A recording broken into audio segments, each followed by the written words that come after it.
I think there's like there's a little bug thing on the floor. I don't know what it is. The what? It's a little like, I don't know if it's a bug or a bug. Where? Like underneath your desk. Oh, I don't know what it's that more is. interesting than anything the AEW's been putting Oh, out tonight. 6-man tag. So the only thing that was good about this match, It was a comedy match, which I appreciated. But that's about it. It was a palate cleanser for Sammy Guevara and Ty Conti are just absolutely. What can I say about them? What is worse than insufferable? They're insufferable to the point of. I don't know what to say. I want to write to my governor about how bad Ty Conti and Sammy Guevara are. No, you know what? They were in Vegas. I'm gonna write to Sizzlack like legitimately tonight and send it over the mail on how bad this was. Like, why did you sanction this? Why did this happen in my fucking city? I think that's outside the jurisdiction of the state. Maybe. But this was so bad. The thing is that the only thing that was good about this match, well, there were two. The ending, thank God the right people won. Mm-hmm.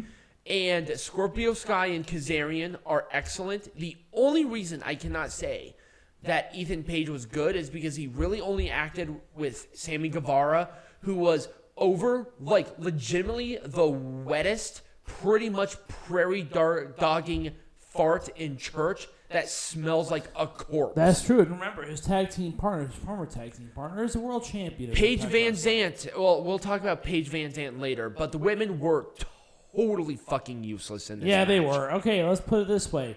It was a TKO for American Top Team to win. Sammy Guevara nor Frankie Kazarian can ever go for the TNT champion as long as Scorpio Sky is champion. Okay, cool beats. Perfect. No, that's good. Cool, bro.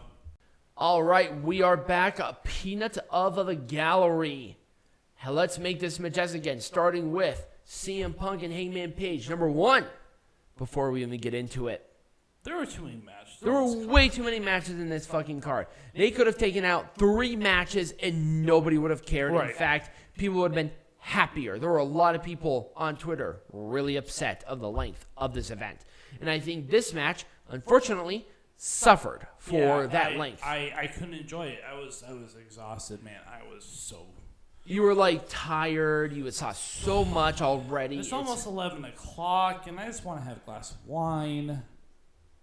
You have a glass of wine right there, literally sitting right there. But unfortunately, like I said, it would have been a good match. Well, it was a good match. It would have been better if AEW knows how to control their timing. Yeah. WWE, I always give them credit. They know what they're doing as a part of timing. Also, putting the belt on Punk was appropriate. It had to be at this point, and I like Hangman. I do. Here's the thing. Hangman Page he's not moving the needle. Hangman he is in his mid-20s. He's going to be fine. But with the length of of how long the company's been around and based on the ratings, they had to do something. And I think putting the title on an established star like Punk is there. Mm-hmm. Also, CM Punk said that his time in WWE was wasted.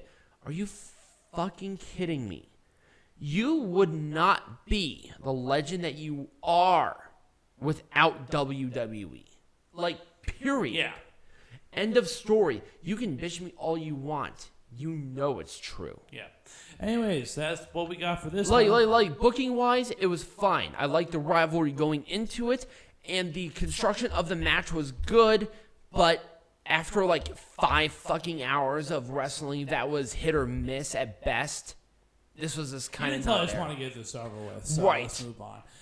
This was excellent. It was a good match. I wouldn't have done anything different. I like the pacing. I like the timing. Once again, I feel like it would have been a lot better if it wasn't, 8 hours in. Mm-hmm. But overall, I wouldn't have done anything different. I also like the booking of the match. Yeah. Or the booking leading up to the match, too. Worst match of the night. This match was a shit show. I expected it to be a shit show, but my God, I could have done without this fucking bloodbath. The 5-minute loop theme song was so unnecessary. Everything about this match was unnecessary. This was a terrible match. Bite me. I don't like this fucking blood shit. I don't either. This is a company that you're supposed to take seriously with stuff like this. This blood shit. Right. This is not what people want. What is this, ECW circa 1997? And even then, that company ran bingo halls. If you still want blood and guts, fuck you. That's all I have to say. There is an appropriate time. Yeah, there is no appropriate time for blood. No, there is. There is 100% appropriate times within professional wrestling for blood and carnage. This was not it. No, this was legitimately a match for the sake of having blood and carnage. Yeah, and that's not what it's supposed to be. Here's the thing. Blood and carnage should not be the selling point of the match. The match should be so personal, so violent already that blood happens. It should not be expected. It should be surprising. This was. Well, no, that's how you book blood and guts. Yeah. It's like, these two people, like if it was like Jericho and Eddie Kingston by themselves in a Texas death match, whatever, there's at least something there. Right. They got personal. They got there. The rest of these people were not necessary. No. Like 0 point of that was necessary. Like 0. Oh, this one is weird because here's the thing. I hated the lead up to it. The match itself was great. Perfect. I couldn't have said it better. Like it was that bad. I mean, the segments were a fucking mess, every single one. But then you get to this match where the expectations were not as great because of how bad the lead up was. Then you have this awesome match. The only thing I would have done was take Aubrey Edwards out of the match because she was. God, Aubrey Edwards is terrible. Her distraction here was just abhorrent. Abhorrent. It was hard for me to enjoy it because the Aubrey Edwards run around like a fucking chicken with his head cut off. And it's like, can you leave them alone and stop doing weird animated shit? You're a referee. You're supposed to be essentially invisible to the audience, and you are running in between spots. You're in the wrong place, and it's so bad. And I do not fault either one of these women for that. It's not their fault. They pulled off a great match overall. Can we skip this one? No, we're going to talk about it. And because I want to trash this. Paige Vanzant. Hey, Tony, my boy. Paige Vanzant is not ready for not just pay-per-view, but for television. She sucks. Ty Conti sucks.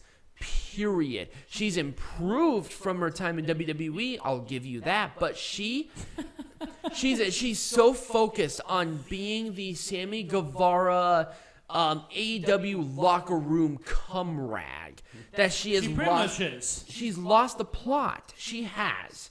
Yeah, no one cares. Sammy Guevara has lost all interest in me, and I think everybody else. Yeah, why do I care? Nobody cares.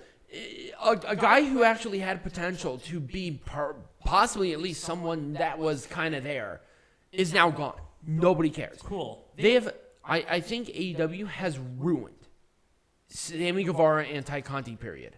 Don't care. I don't think they're redeemable. I hope Frankie Kazarian gets that stink off of them. I hope everybody but these two get, even Paige Vanzant. It's like she might be green as fucking like morning fucking dew, but at least she's athletic. That's true, but there's potential with her. She was not ready for this spot. There's no saving Ty Conti and Sammy Guevara at this point. At least Scorpio Sky and Ethan Page are fantastic, and hopefully Frankie Kazarian can recover. Frankie Kazarian doesn't need anything. This would not have been on a pay-per-view, by the way, at all. This would have been on Rampage. This is the last minute of fucking decision. It was stupid. Like this fucking match. God. Why are we talking about this one too? Kyle O'Reilly is such a great wrestler. And Kyle O'Reilly saved Darby Allin's life like 2 times during this show. Absolutely. And I think the fact that Darby Allin is still popular shocks me. Yeah. Darby Allin sucks. He sucks. He is not... The problem is that he was an amateur wrestler. He knows better.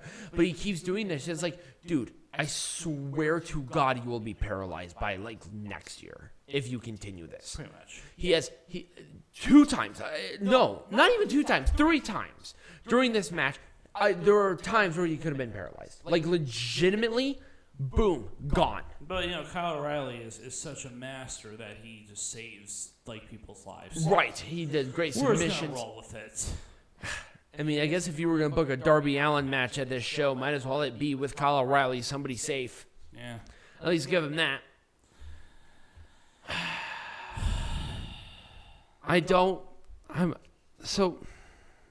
What is the point of the Owen Hart Foundation tournament other than to promote the Owen Hart Foundation?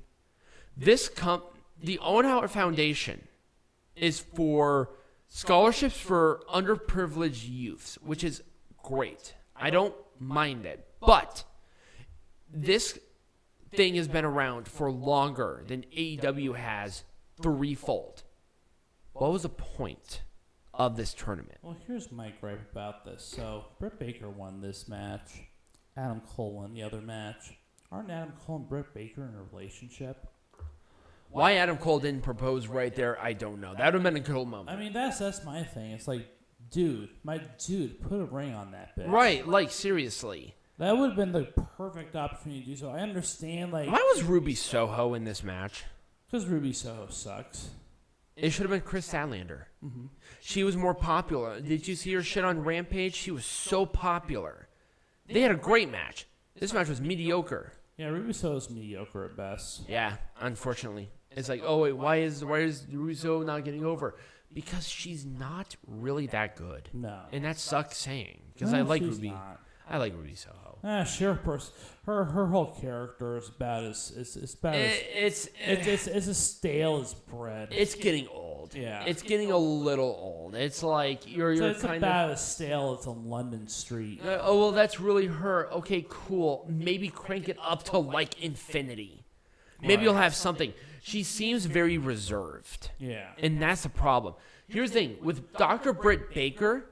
She cranked up an IRL situation of her being legitimately a dentist to infinity. Exactly. And that's why it works. Right, and that's why she's popular. Right. Ruby Soho's like, oh, what's your goal and purpose? I'm a punk. Okay, cool. What are you going to do? I'm going to do an 8 on the punk. No. Crank that shit up and then break the knob. Then it will work. Right. Because it's really not that hard. I did like her entrance. I will say that. Rancid doing the live performance, I thought they did better than the fucking Fozzy guitarist again. Oh, the Fozzy guitarist that did fake shit? Yeah. Yeah, I don't care about that. It was garbage. I don't care about the Fozzy guitarist. At least Rancid was good. She can get over it. Anyways, let's talk about this one. This one, I was so disappointed. Yeah. This could have been so much better. These two were on autopilot. Nobody cared. Like, seriously, buried that far into the card, nobody cared. If this is going to be how you pay tribute to Owen Hart with all the matches that you had leading up to this, shit, might as well bring Owen Hart back up and drop him back down to the ring. Just bring him up from the fucking grave at this point because this was stupid. I mean, he might as well kill himself. Oh my God, Jesus! So here's the thing: like, he'll put himself in a plastic. These are the make the death faster. Jesus. These are the finals of the Owen Hart Foundation tournament of a tribute to Owen Hart. Go. Owen Hart's looking up from hell, both matches are on autopilot. Yep, Owen Hart's looking up from hell, being that's my legacy right there. Dax Harwood and Cash Wheeler. Dax Harwood and Cash Wheeler had such a great match, and that honored him. This did not at all. Period. This was a good match. It was all right. Based on the rivalry and everything, I loved this match. Yeah, I just don't care. The ending was the only thing that I had a problem with. Why? Like, when was the last time that mist in the face? Here's the thing. Like, Tajiri's a great example. The mist to the face was a distraction for a legitimate, let me kick you in the side of the head as hard as I can. That's a finisher. Yeah, no one cared about this. A spray. I like this match. I wouldn't have done anything different, maybe other than the finish. The debuts were good.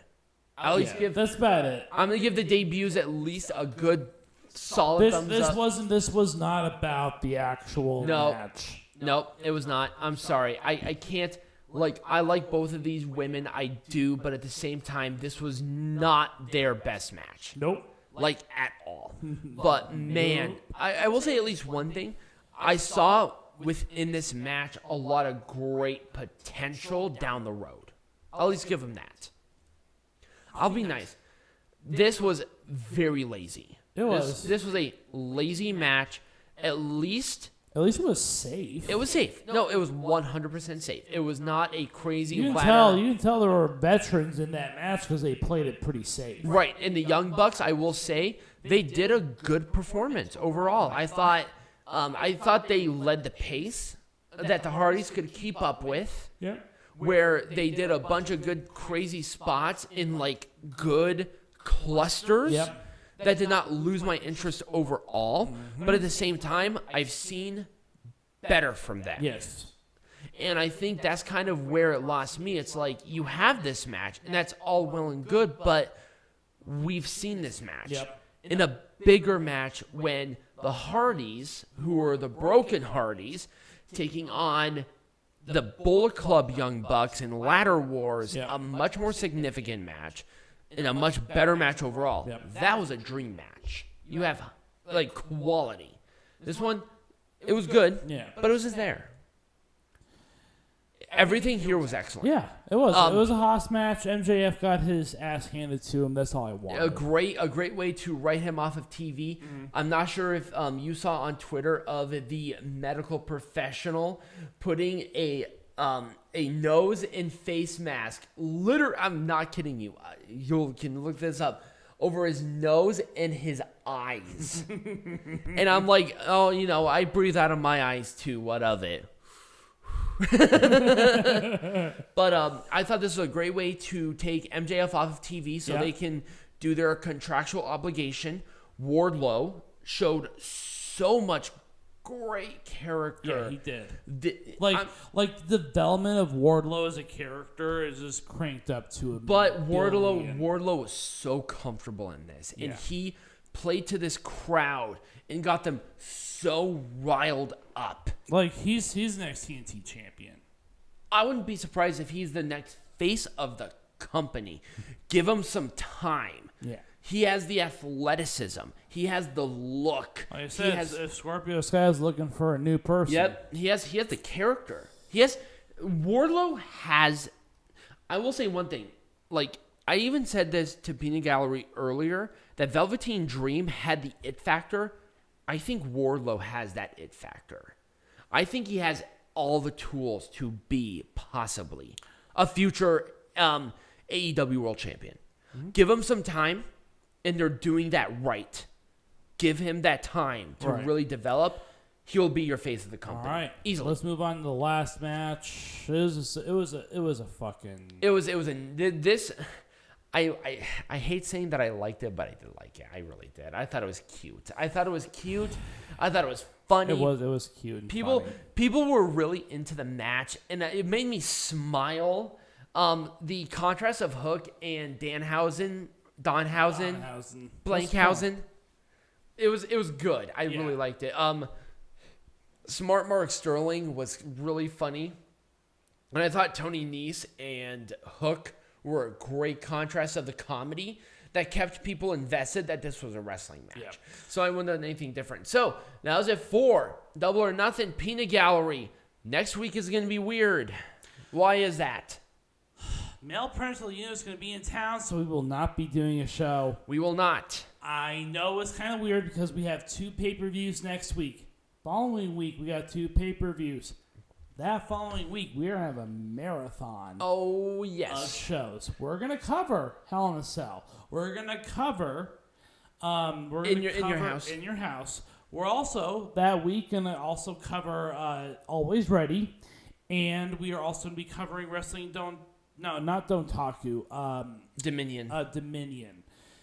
It's going to be a hell of a week. But, but spending time with male parental unit is way more important than the show. So I hope you understand that. No show next week as far as we know. Now, that could change on an instant depending on what's going on. But we are not planning on doing a show next week. Do not expect a show next week. Expect a marathon show the week after. Mm-hmm. So if you did enjoy this video for the length of it, remember to like this video, subscribe to the channel, become a patron. All the links are going to be in the QR code right next to moi. And as always, be majestic.